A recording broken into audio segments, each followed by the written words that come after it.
Good evening.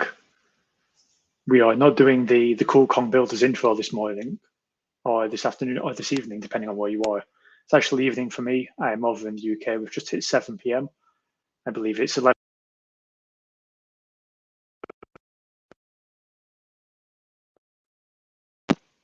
One second, sorry, I just need to put that on silent. Should have done that. Not very professional of me. Hey, Krasimir.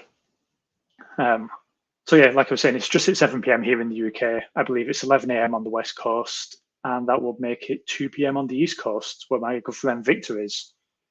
So thanks for joining us today.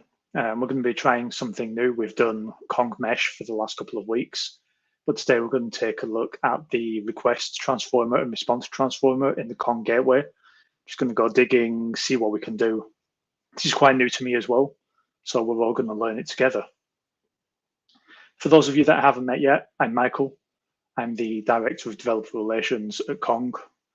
Alongside Victor, we do all kinds of things like this stream, we write blog posts, we test the documentation, we build plugins with the JS PDK and the Go PDK. If you've seen it, chances are we've probably touched it at some point or another. Today I'm going to start off with the request transformer, and to configure this plugin I'm going to be using Kong Connect, which is our connect.konghq.com. In fact, let's go there now. Just make sure that I'm logged in. I am indeed. So to test this, I'm actually going to be using another service that Kong builds called Mockbin. What Mockbin lets you do is just send requests, get responses back, and just inspect what's been happening. And what we're going to be using is a functionality in Mockbin that just echoes everything back to you. So if I can spell request, what we can do is just use this special HTTP request path, and it returns back all the info sent to you in the request. Why this is useful is because we're going to be manipulating the request on the fly using the Kong gateway. We want to see that the request that actually makes it to Mockbin is different to the request that we sent in the first place. So we're just going to dive straight in there. I've already got a Kong gateway running on my local machine. So in fact, I'm not going to use this. I'm going to pull up Insomnia. Insomnia is another Kong tool. It's a HTTP client. It's an API designer, but today we're just going to be using it to make requests. Just create a basic request to localhost 8000 and no route matched with those values. Let's make that a bit bigger so you can see it on stream. What that means is I've got a Kong gateway running on that port, but there's no configuration in it. I've got no services defined, no routes, no plugins.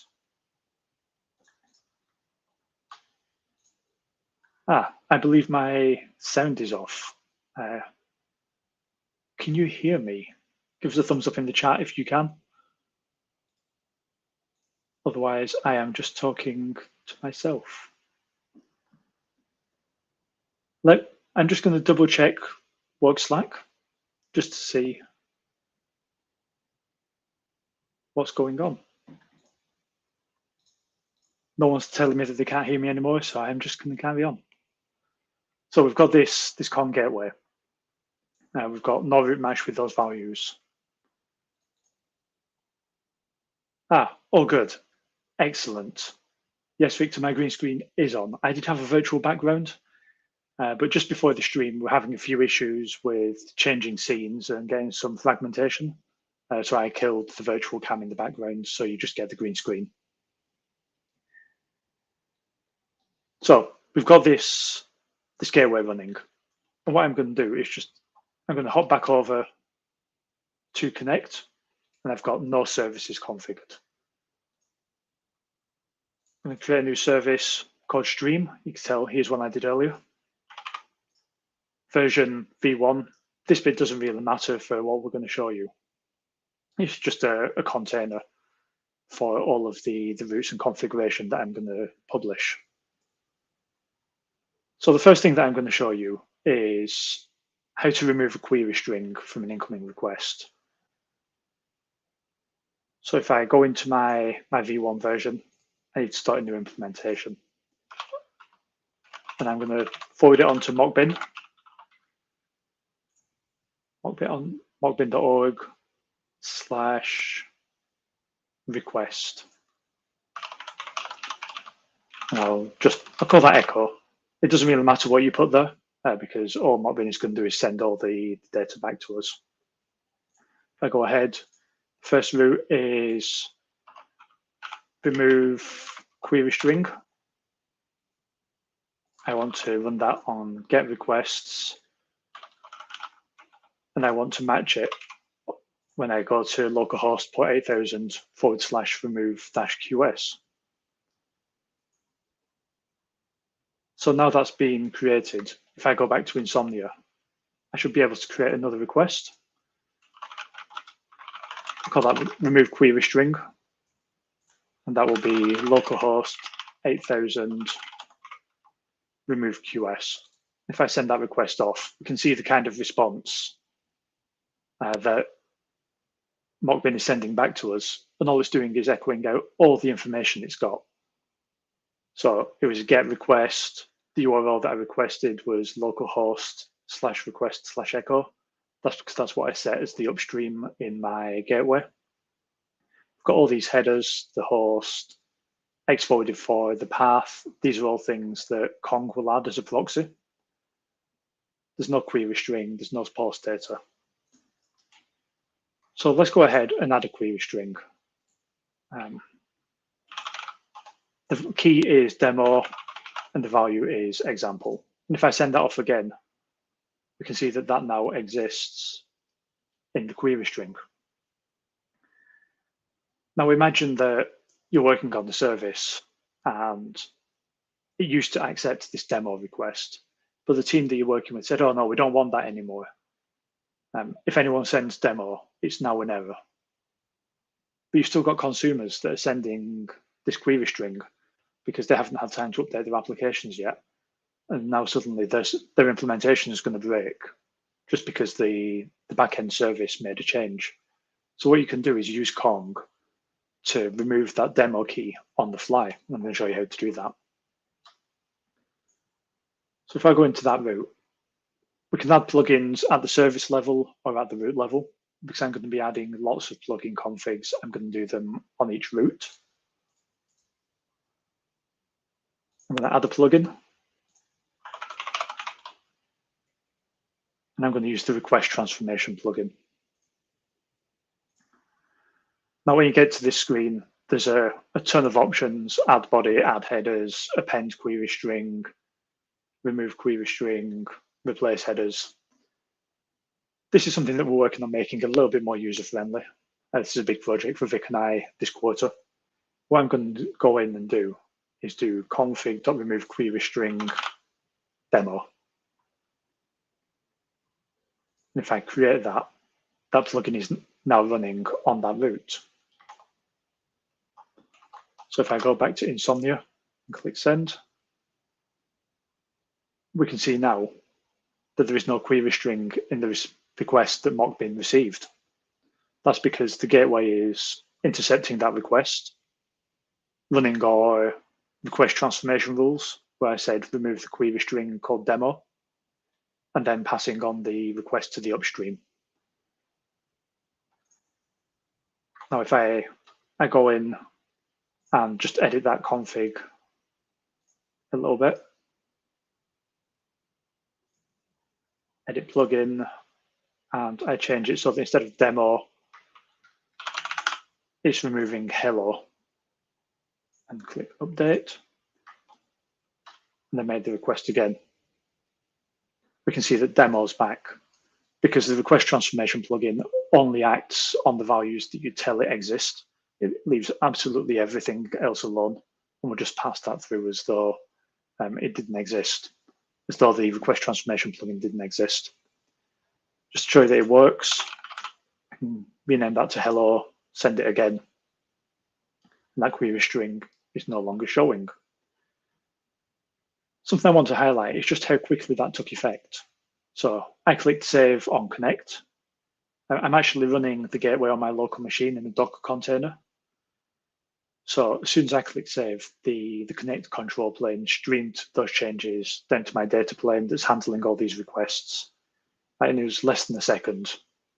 And I clicked it, and my changes had already been reflected. Now that's a pretty simple use case, like removing a query string. What happens if, in fact, let's do this. Let's add another route. So if I go into my version, add a new route. And this time, imagine that you had an API where you used to provide the credentials in the query string. So what can I call this one? Auth in query. It's a get again. We'll add that as /auth query string. Oh, I can't have spaces in my name. So let's go back and fix that. And once again, I'm going to enable the request transformation plugin. And this time what I'm going to do is copy from that query string into the authorization header, because my backend team has said, you know what, we shouldn't be putting authentication credentials in the query string. We expect them in the header. And we have that same conversation again. We say, yeah, but customers are used to sending them in the query string. That's what we've documented. And they say, well, no, we only support them in the header. So what we're going to do is we're going to add a header, an authorization header. And this is where we start to show off things like string interpolation. So anything within the parentheses after $1 is evaluated by Kong's Lua engine. So here I'm going to say take query params dot API underscore key and set that as the authorization header. So before I save that, I'm going to create a new request. Auth query string.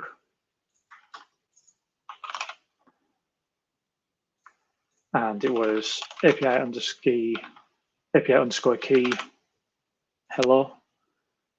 And it's just keeping the query string for now. You can see there is no authorization header in the list of headers. So if I go ahead and create this config for the plugin, so auth-qs, and send that request again, we can now see that there's this authorization header with the value of hello. And just to show you that this is actually running and it's not something that's hard-coded, I can see that we've got Tony Throud on with us today. So I'm going to say API key is Tony Throud. And now that is being picked up as our authorization header. And we can start to build all of these together, because actually we don't want the API key in the query string anymore. We just want it in the authorization header. So if I go back to my plugin, edit, I can say, okay, as well as adding this authorization header, we want to remove the query string of API key. When I hit update and go back to Insomnia again, this time we've got that authorization header in there and our query string is gone. And now you can see how we can start to build up these fairly complex transformations just by using the building blocks that we've introduced so far. But you can do even more than this. So if I go back to my service version again, imagine that we are actually sending an authorization header. So I'm going to say rewrite auth. So the story here is we're sending the authorization header with just the API key in, and the team said, oh, we need to know which kind of key it is. Is it basic auth? Is it bearer auth? We say, well, once again, we documented it without any of those. The team says, well, now we need it. So what we're going to do is automatically add the word bearer before the API key. So I'll call this one add bearer. We want to do it as a get, and I'll create that route. And I'll go to add plugin, request transformer. And this is where some of the more interesting things start to happen. So like before, we saw that we can access the query params. We can also access the headers and then rewrite a header. So if I do config add headers, authorization, bearer, and then headers dot authorization. And this is actually going to be an interesting test because I haven't tried this one where we rewrite an existing header. So I'm not sure if it's actually going to work. Let me show you with token first. So just show you how it works, and then we'll test the execution order, whether it adds or deletes things first. So if I create that, the path was rewrite auth. Actually, I'm just going to duplicate that.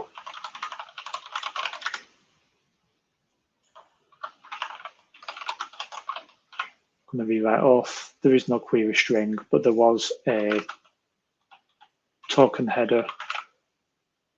I'll just put demo in there. So now we should have an authorization header that says bearer demo. And we're doing okay. Like, that's working as we expect it. If I go back into that config, you can see that we have our header name and then just a literal string bearer and then a space and then that interpolation that runs through the Lua engine once again. So I'm going to check this. I'm just going to see, can I rewrite a header in place? And this may not work. Definitely didn't test this one, living on the edge. If I send the authorization header, it does not work. Excellent. Should we go digging in the docs? So the docs for this plugin are pretty awesome.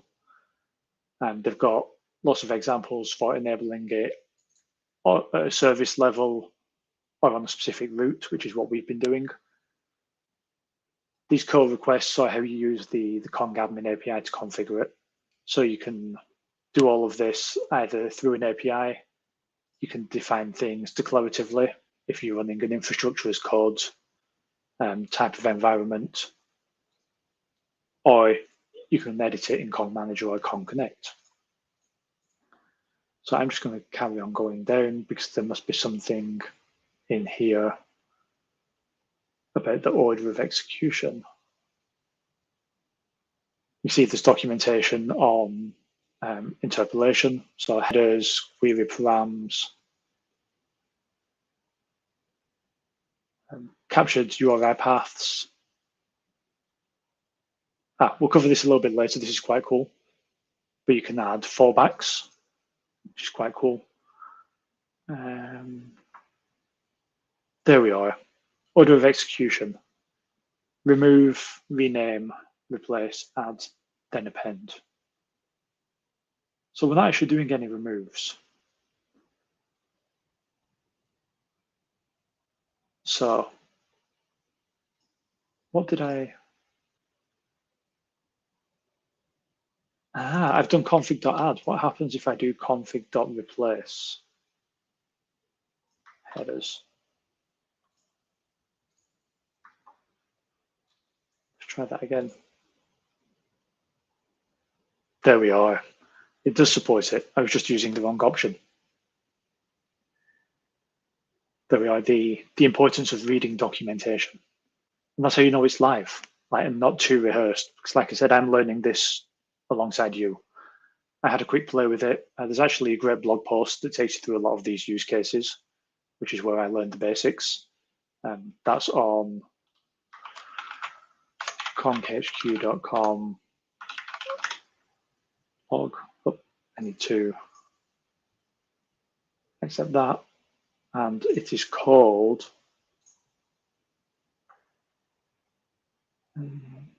8 Common API Gateway Request Transformation Policies.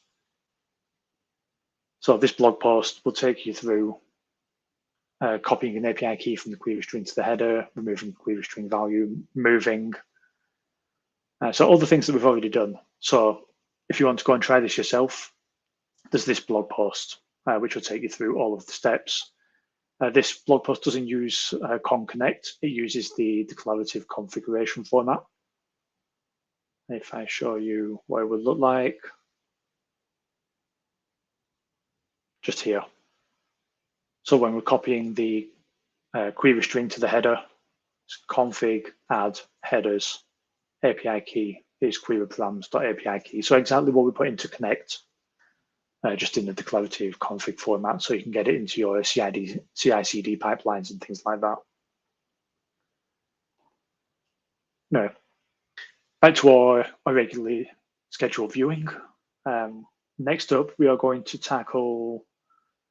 So we did Burger auth last time, so adding it. Let's see if we can make that a little bit cleverer, because what happens, and I'm going way off script now, but if I do this, you can see that it gets added twice. We want our logic to be a little bit cleverer than that, because we're going to update our documentation to say that you need it. So let's go and read some docs. I saw something about if statements. Here we are. Oh, would you look at that? It's already got exactly what I need, except with basic rather than bearer. I'm just going to copy and paste it, change the values, see what happens.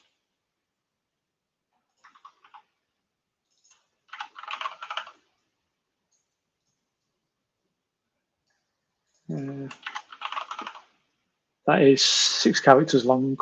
That's right. So we're saying if value sub, so the substring, the first 6 characters. Actually, is that right?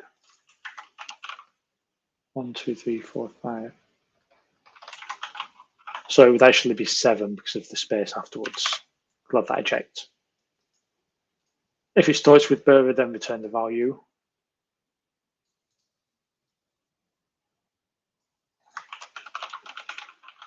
I'm just going to go for Lua minifier because I don't trust that this is going to work going into this input box.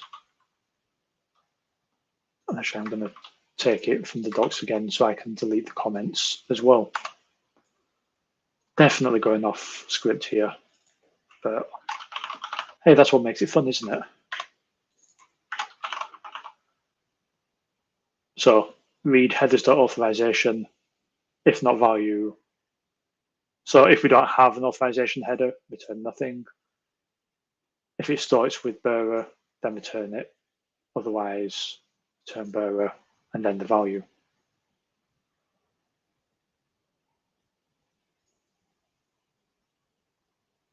Line 15.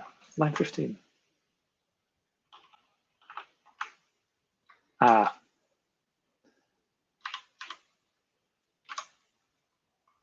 There we are. So authorization isn't valid Lua. That's just the name of the header that we're putting in there. So let's do that. So authorization, then the $sign to say that we want you to evaluate this is Lua code. Then we run this function. And let's click update. Schema validation. It looks like I'm missing a.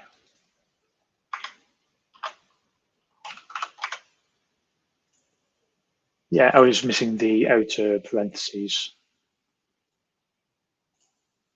Nope, still a schema validation error. What could this be? Local value. If not, then return. And this is strange, isn't it? So that's taken from logs. I'm actually going to move on from this. I'm going to go and investigate this after the stream. That will teach me for going off script, because it's quite cool that we can do this, that we can add logic like, if it already exists, don't prepend the word bearer. So looking at my notes, we got up to modifying the header to include bearer if missing. Let's go for, let's do the opposite. Let's add a new route where we're going to take the authorization header and move that to the query string. So in this instance, we've told the backend team, hey, look, you can't have authorization credentials in query strings anymore. You need to be sending it through the authorization header. And they said, yeah, but we don't really have time to fix it. So what we're going to do is just let you handle that. So let's add another route. Call this one header to query. So get request. The path is header query.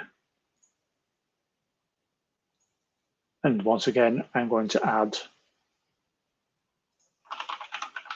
that request transformation plugin.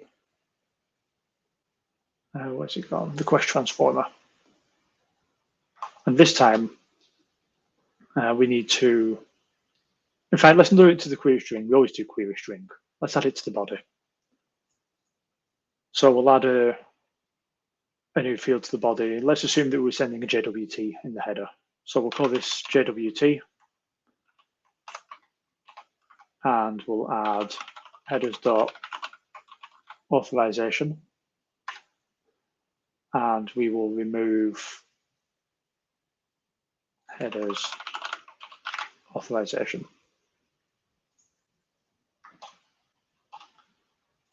So let's duplicate this one again. Call it remove header. I think I actually called that route header query, didn't I? All things. I did. Let's fix that. Edit route, header to body.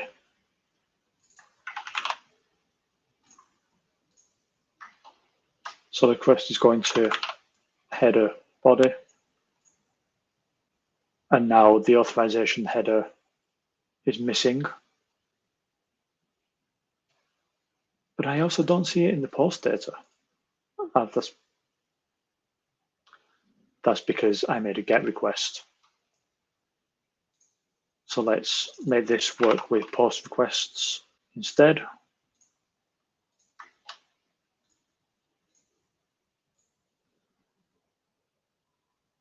And it's still not there. All right, let's have a look. What did I do wrong?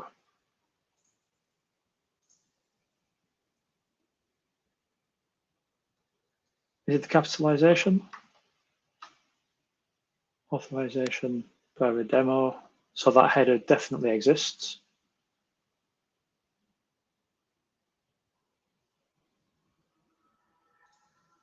Let's see if it was that capitalization. It was not. What happens if I send an actual body?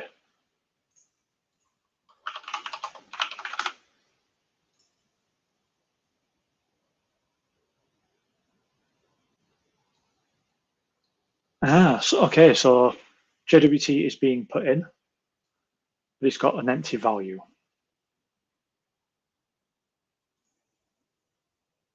Why is that?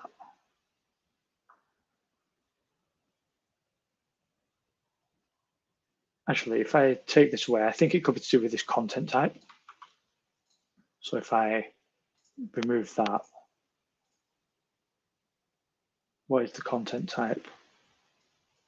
Well, it is the same.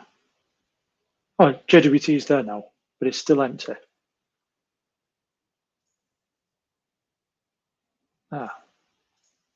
Where's the content type now if that's disabled? There is no content type, and that is why Mockbin doesn't know how to parse the incoming body. So I've got to add that. Instead, let's go ahead and add that automatically, because we can't rely on our consumers to automatically set the correct content type. So I'm going to set content type to be form encoded in my request transformer plugin. If I send that request again, there we are, JWT is there. Once again, proof this is being done live. So what did I get wrong? Headers.authorization, is that right? That seems right.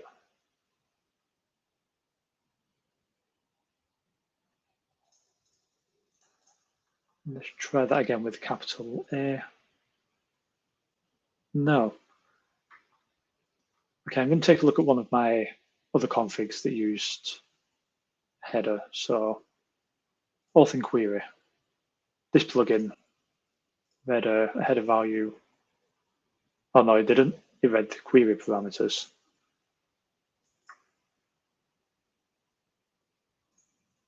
That's better. This one definitely read the header value.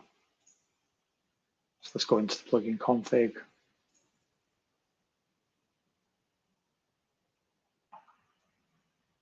Headers.authorization.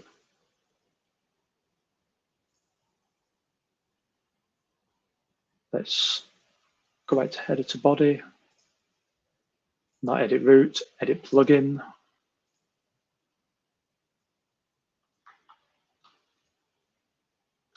So it looked like it had it right.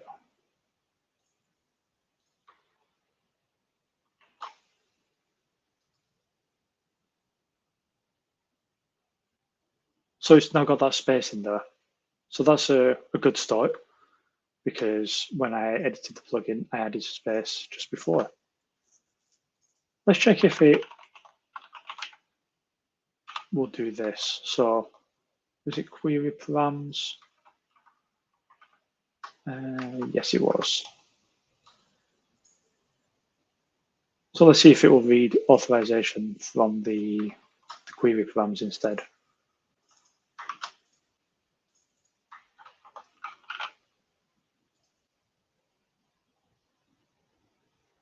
It does.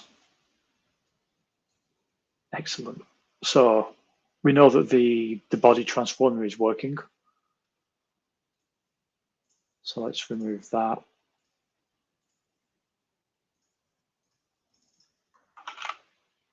What happens if I just send this again? It's empty.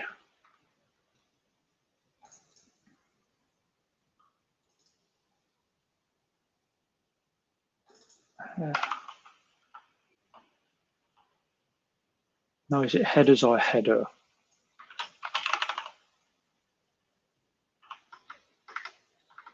Oh, lots of the word header to search through.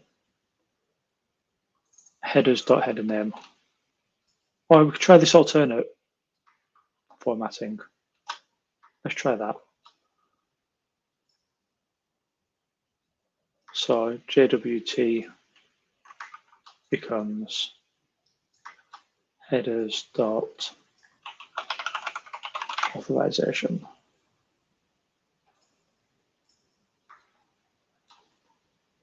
Go back and send it. Looks like I may have found a bug. Let's go back to my original idea. Let's try and it's the query string.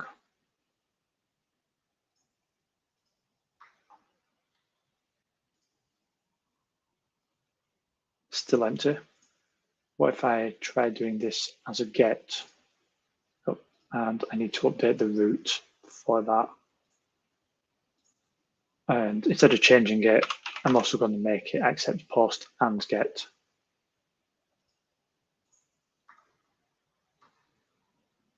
So if I send that get with a header,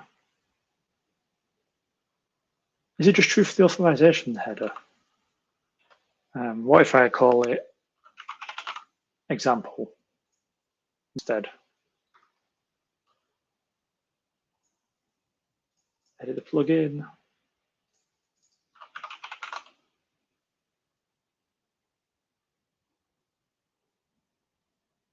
Oh, Michael. Do you see what I've done wrong? Authorization. And if I go back to order, remove comes before rename comes before replace. So I'm also not sure how I got authorization. Oh, because I wanted to remove it from the authorization header.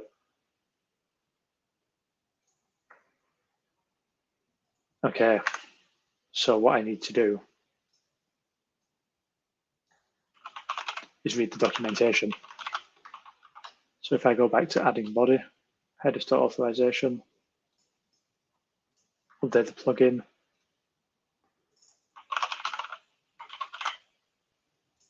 run that again. And would you look at that? There it is. So I learned something important today. When you're working with the request transformer plugin, we need to make sure this order of execution is taken into account. Things are removed, then renamed, then replaced, then added, then appended.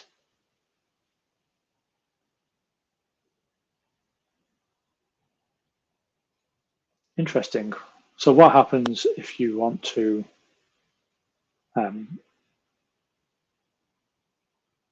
no, that should work. I'm sure that worked earlier. What I was going to ask is what happens if you want to move things, for example,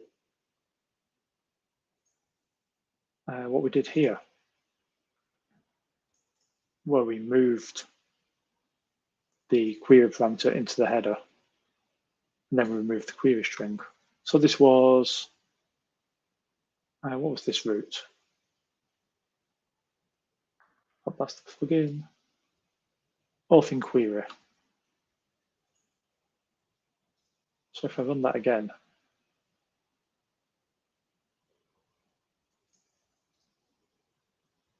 it works. So it actually takes it from the query string, moves it to the header, and then removes the query string. Which means if I go back to this, remove, rename, replace, add. So it must be operating on a copy of the data. So maybe I did find a bug. Was it rewrite auth I was looking at? No, it wasn't. It was remove header.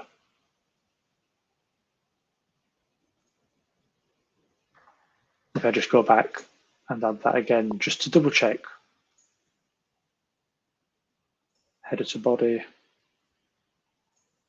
edit the plugin, and I want to remove headers authorization.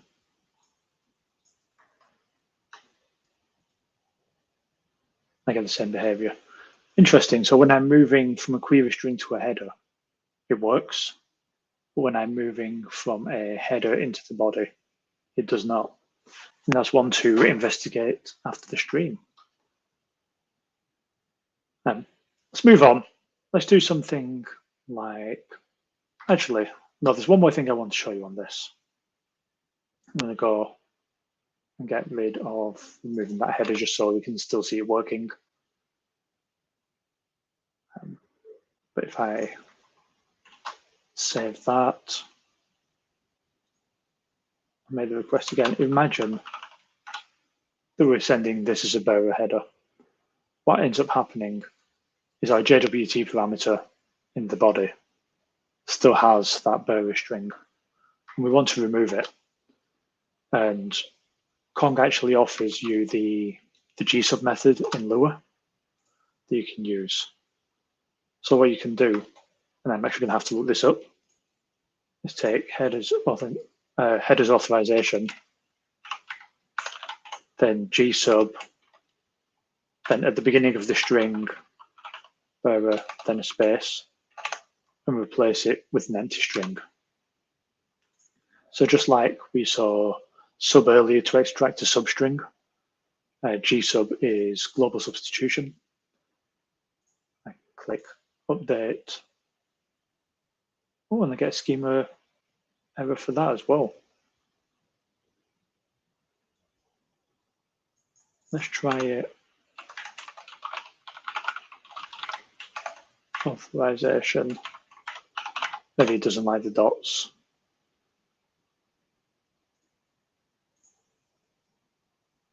Okay, it looks like I can't execute any Lua code in this. But what this would do, this definitely works with declarative configuration, is it will replace the start of the string, which is that caret, it's a regular expression, then the word bearer, and then a space with an empty string. And that would mean that your JWT parameter in the body would only contain the word demo.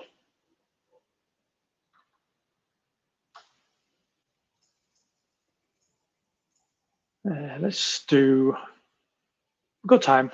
We've got about 15 minutes left, so I'll do just a couple more. Let's do code masking. So imagine that you're working in an environment where you're taking payments. This is going to be a get request to /code. Once again, I need to add the request transformer plugin. And this time, what I'm going to do is I'm going to replace things in the body. So I'm going to replace, let's say the last 4 digits comes through as a parameter called last4. I'm just going to replace that with 4 stores so that our backend service never actually sees the last 4 digits of the code number. So if I duplicate this one is called code, and it was a post. Imagine that it's 1, 2, 3, 4, and I've just realized that, again, I made that a get, not a post. So let's enable post requests as well. So let me show you what happens. No root match with those values. That's because although /code exists, it's only configured to listen for get requests until I click update. Now when I resend it, it passes the request through as expected.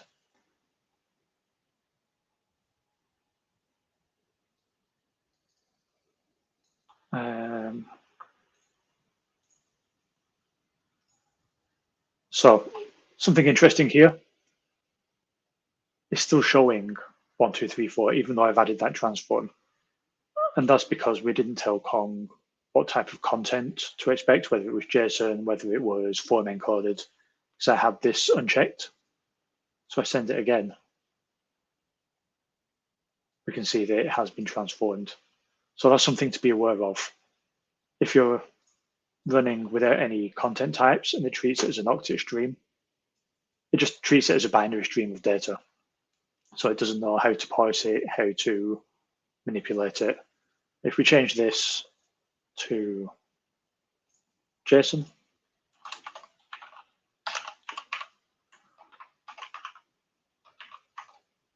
let's do it as a number this time. And once again, I'm going off script here, so let's see if it works.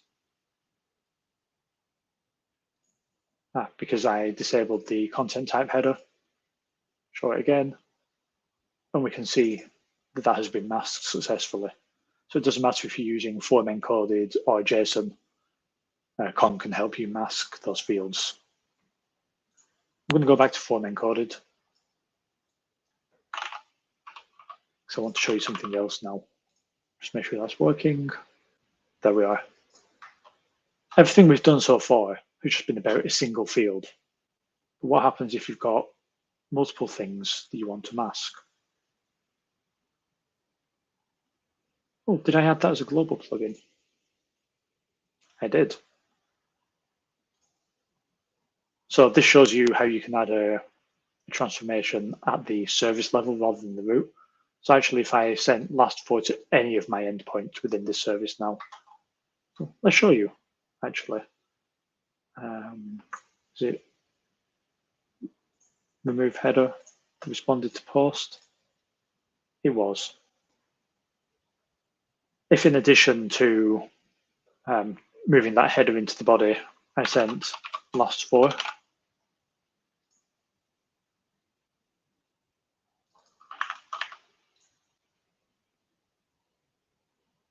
it doesn't do it. Why is that? Another interesting thing. If you've got the same plugin defined at both the service level and the root level takes priority. So if I go in to header to body and just can I disable this? There we are. Disable and save and try again.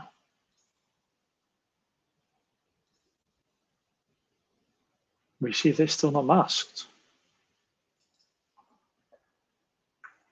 Interesting. I'm going to delete this plugin because it will confuse me because it's not on a root. But I'm going to go back into code masking and just reconfigure that plugin.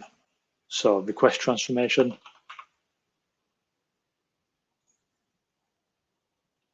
We're going to replace in the body last for with those 4 stores. And I just want to double check that that still works.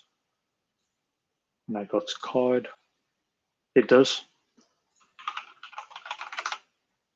But if I send through anything else, it makes it through fine. But what we can do is go into code masking. We can update this config. We can just add a comma. And then what did I call the field? Demo. And I'm going to replace that with 8 stars.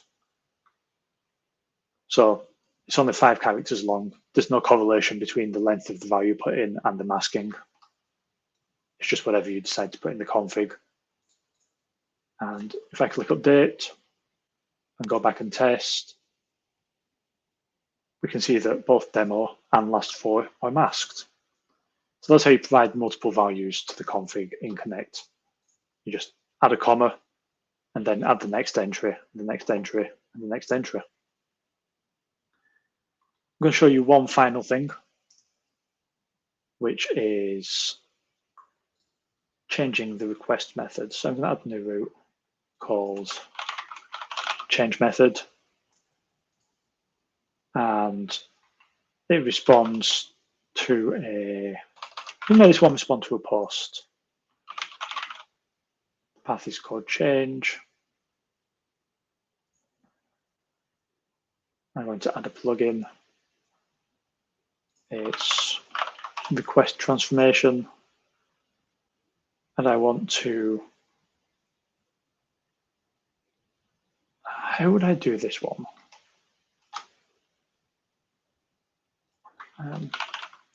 Config HTTP method. So here what we want to do is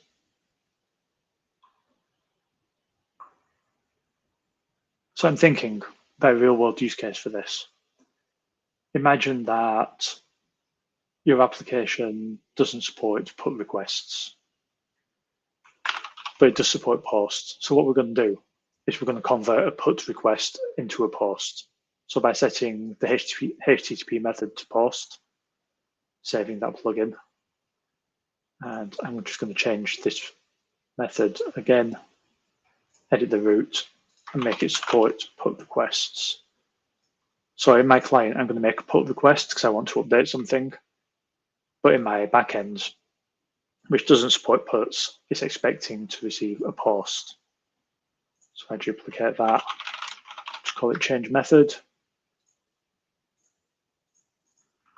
put to change, and I'm just going to delete these inputs and send. We can see that the request method that Mockbin actually received was post. And if I add anything to the form,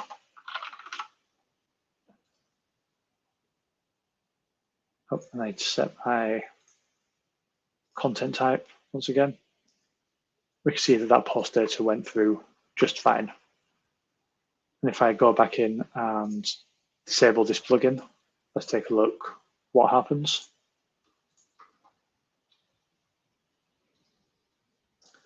Now it's a put request, and we're still getting exactly the same data. So we covered a lot today. We covered a lot of things that I had planned for. We did a lot of things that I hadn't planned for. But you saw how you can add things to a request, move things from the query string to the header, how you can transform fields. We took a brief look, although we couldn't get it working today, at how we can add Lua code, which was in here, just above, just here. So prefixing a header value with basic if it's not already there. Like I said, these docs are fantastic. I can highly recommend taking a look, having a read. Actually, I'll do one more thing. We've got 3 minutes. I think we've got time. So what I'm going to do this time, say I did tell you that I'd show you this and I forgot. Let's call this fallback. Method is get. The path is consumer. What we're going to do is read a header if it exists, and then have a default if not. So once again, one final time, I'm going to add the request transformer plugin and headers. We're going to use it to set a default. So X consumer ID is going to be headers dot, and it's got dashes in, so I need to use this style of access, X consumer ID or unknown. That's got to be double quotes as well. So what this will do is make sure that X consumer ID is always set, either with the value that's provided or a default. It was /fallback, /consumer. So duplicate consumer. Don't need a query string, but this was X consumer ID. And we'll just send it as hello. And if we take a look, X consumer ID is hello. But now if we don't send that,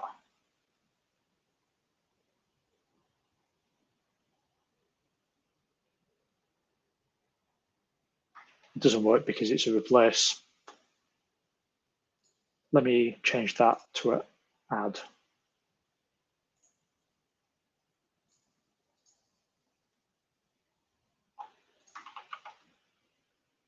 So add headers,